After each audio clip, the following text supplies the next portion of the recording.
Hey guys, it's Jake Mace, the vegan athlete, and here in my backyard pond just admiring my koi fish that are all rescues off of Craigslist from families who couldn't keep them anymore. And back over there you can see my papaya trees that are towering almost 15 feet tall above the landscape.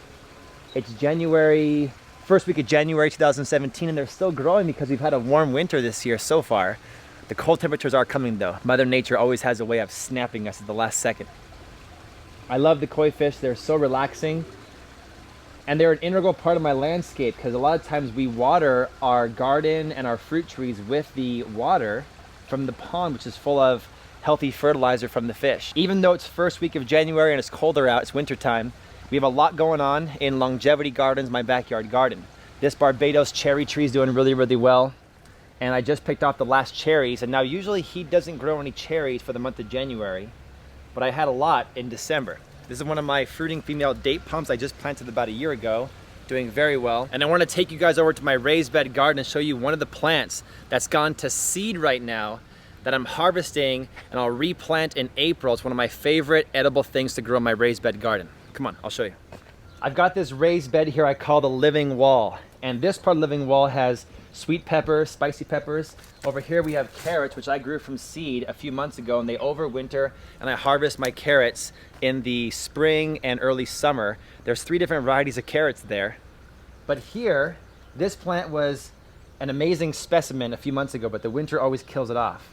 These are the roselles of my hibiscus plant that has the roselles that I can turn into jam or tea, or I can just eat raw. I leave a certain percentage of the fruits on the plant because now I can break them off just like this. And that looks like a shriveled up flower. And it is. And if I take this and pinch it and break it open, you guys will see on the inside, like little soldiers going into battle, there's a bunch of little brown seeds in there ready to be throwing themselves into the battle of life. Which is gonna mean being planted in my garden. If I take these guys and shake them out of my hand here, you'll see how they look like little kidney beans, and I think that they're a really cute seed. Let me throw the leaves away, and that's the hibiscus seed right there. They look like hearts or kidney beans. And right now my refrigerator is full of hibiscus jam because we took the majority of the roselle flowers in the fall and we turned it into jam and into tea on the inside, dehydrated them for tea.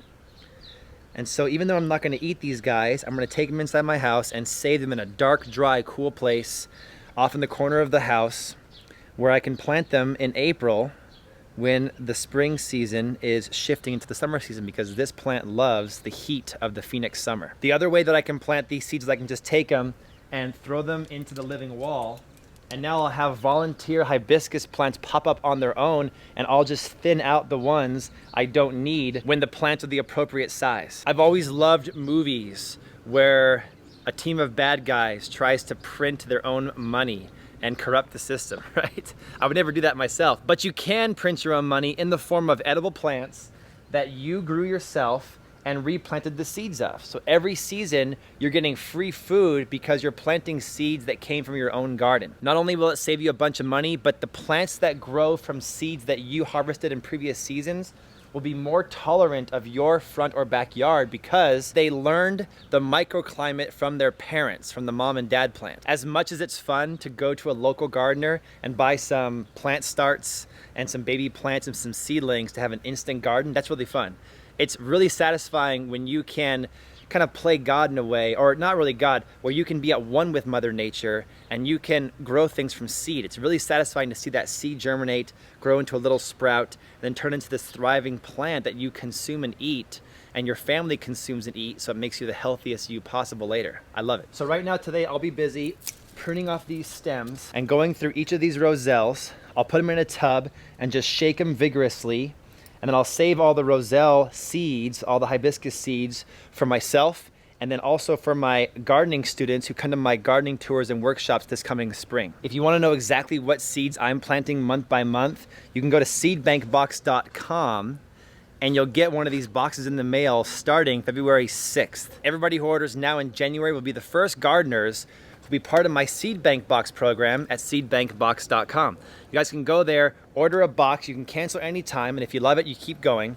Every month, I'll be curating and picking specific seeds that I'm gonna be planting in my garden and then sharing them with you guys. And if you're not in Arizona, California, Las Vegas, Texas, you can get the seed bank box as well. Just plant it when the weather is right in your city. Of course, the seeds are organic, open pollinated, non-GMO, and a lot of them are locally grown in my own garden.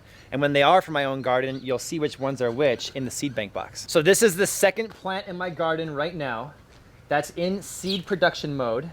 The birds seem to love it behind me. The first one was my Egyptian spinach. This one's the edible Thai hibiscus, Roselle. We're gonna go on right now to the third plant that's in seed production mode right now. So the link to go to that video is up in the upper right-hand corner. A link to go to seedbankbox.com is down below in the video description and the comments below. If you go there now and place your order, we'll begin sending these out February 6th, 2017. Those of you who sign up now will be part of the first wave of gardeners who will be part of my seedbankbox.com group. Okay, click the link to the next video. We'll continue our garden tour and I'll show you the next seed that's in my garden ready to be harvested.